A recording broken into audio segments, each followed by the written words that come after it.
कौन है वैक्सीन की कमी का जिम्मेदार?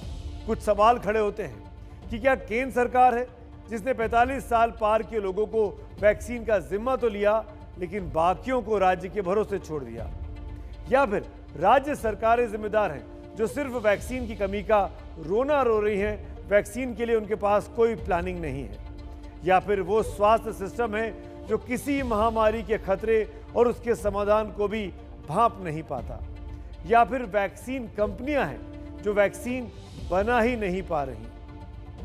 अभी तो आलम यह है कि 45 पार के लोगों को ही वैक्सीन की डोज नहीं मिल पा रही। 18 पार वालों के नाम पर तो राज्य सरकारें पहले ही हाथ खड़े कर चुकी हैं।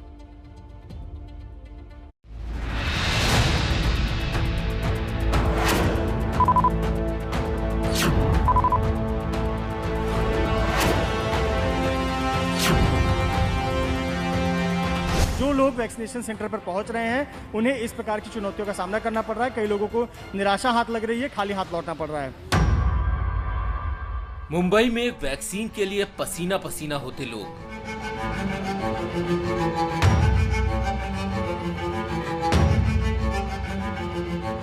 वॉक-इन के बावजूद भी यहाँ पर इनको वैक्सीन नहीं मिल रहा है। डोज नहीं है अभी, है नहीं, वो बोले कब लगेगा पता नहीं।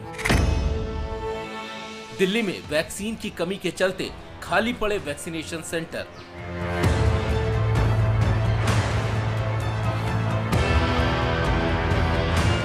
राजधानी दिल्ली के हाल कुछ ऐसे हैं कि जमीनी स्तर पर वैक्सीन खत्म होती हुई नजर आ रही हैं।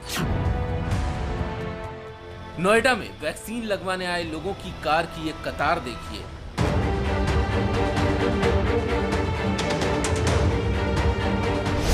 शहरी क्षेत्र में लोगों को जब समझ में आ गया कि वैक्सीन ही रक्षा कवच है तो वैक्सीन का टोटा शुरू हो गया।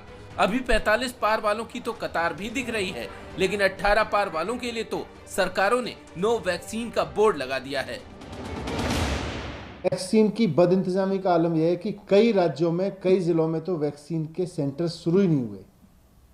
युवाओं के लिए वैक्सीन का एक भी सेंटर शुरू नहीं हुआ कई राज्यों के कई जिलों में, और जहां शुरू भी हुए वहां बंद करने पड़ रहे हैं क्योंकि वैक्सीन अवेलेबल नहीं है। कोरोना से बचने के लिए वैक्सीन ही है अभी जो है कि जो 18 वर्ष से लेकर 45 से जो नीचे उनके नहीं डल रहा। केंद्र ने 18 पार के लोगों के लिए वैक्सीन का इंतजाम राज्य सरकारों पर छोड़ दिया था।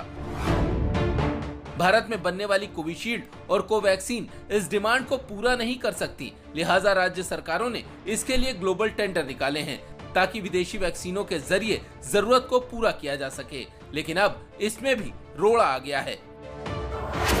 अमेरिकी कंपनी मॉडर्ना ने पंजाब सरकार को वैक्सीन देने से इनकार कर दिया है।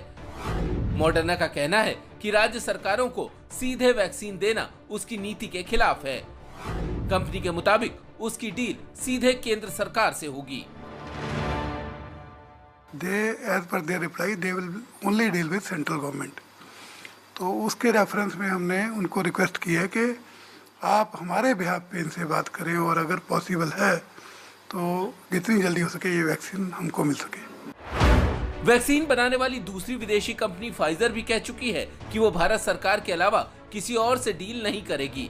दरअसल फाइजर के साथ समस्या क्षतिपूर्ति बॉन्ड को लेकर है। फाइजर दुष्प्रभाव की सूरत में खुद को कानूनी दायरे से बाहर रखने की शर्त रख रही है, यानी अगर कुछ होता है तो भारत की अदालत में फाइजर को चुनौती नहीं दी जाए। फाइजर कई देशों में इसी शर्त के साथ वैक्सीन सप्लाई कर रही है। भारत ने वैक्सीन बनाने वाली किसी कंपनी को दुष्प्रभाव की सूरत में कानूनी दायरे से बाहर रखने की सुरक्षा नहीं दी है। भले ही भारत बड़ा बाजार है, लेकिन फाइजर के अलावा दूसरी कंपनियां भी अब कानूनी सुरक्षा की शर्त पर ही वैक्सीन सप्लाई कर सकती हैं। सूत्रों के मुताबिक वैक्सीन की सप्लाई में आने वाली इन्हीं दिक्कतों के चलते अब विदेश मंत्री एस जयशंकर अमेरिका गए हैं और हो सकता है कि बहुत जल्द इसे लेकर कोई रास्ता निकल आए। तो वैक्सीन पर कुछ सवाल उठते हैं। क्या केंद्र और राज्य सरकारें नूरा कुश्ती कर रही हैं? क्या ग्लोबल टेंडर अपनी खाल बचाने के लिए सरकारों का दिखावा है?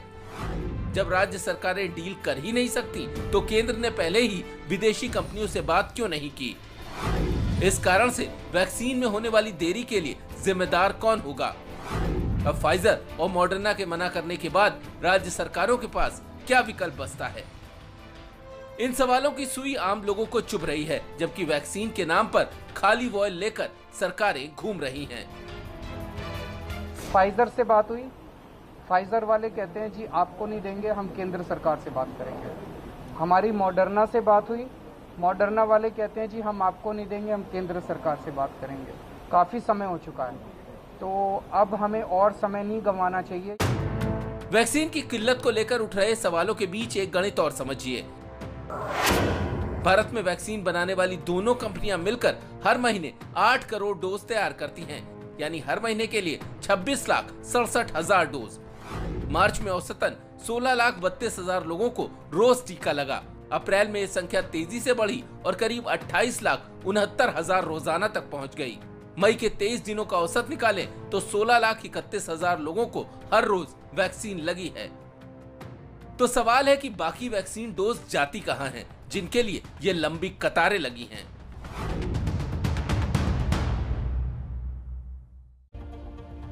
एक बात और भी है, शुरू में लोगों में भी वैक्सीन लगवाने को लेकर बहुत ज्यादा उत्सुकता नहीं देखी गई थी, लेकिन कोरोना की दूसरी लहर और बढ़ती मौत के बीच लोगों को लगा कि अब वैक्सीन ही सबसे बड़ा इलाज है।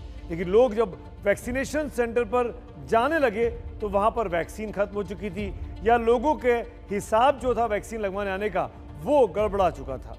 हम आपको कुछ आंकड़े दिखाते हैं, आपको समझ में आएगा। मार्च से कोरोना की दूसरी लहर ने तेजी पकड़ी, उसके साथ टेस्टिंग बढ़ती गई, लेकिन टीकाकरण घटता गया। मार्च में जो टेस्ट हो रहे थे वो 2 करोड़ 74 लाख थे, अप्रैल में बढ़कर 4 करोड़ 27 लाख हुए और मई में बढ़कर 4 करोड़ 41 लाख टेस्ट हुए। मई मतलब अब तक के जो ताज़ा आंकड़े हैं। टीके का कार्यक्रम जब शुरू हुआ तो मार्च में ये 5 करोड़ 6 लाख थे, अप्रैल में 8 करोड़ 60 लाख हुए, मई में अब तक केवल 3 करोड़ 75 लाख ही हो पाए हैं। आप समझ सकते हैं जिस तेज़ी से ये आंकड़ा अप्रैल में ऊपर गया था, उस तेज़ी से मई में ऊपर नहीं गया है, और उसकी बहुत बड़ी वजह यह है कि टीके की कमी है और इसको लेकर ही प्लानिंग प्रॉपर नहीं की गई।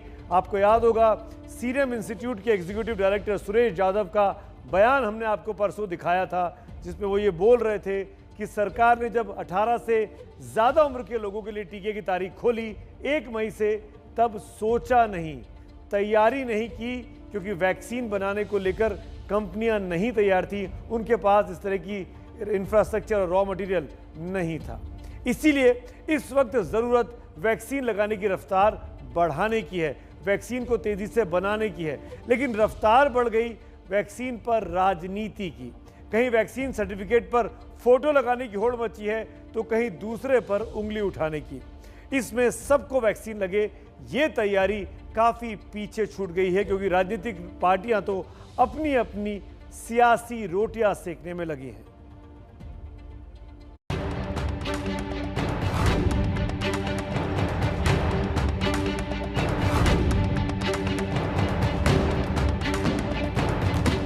जब राज्य सरकार अपने बजट से पैसे उपलब्ध करा रही है तो प्रधानमंत्री को फोटो कैसे लगेगा?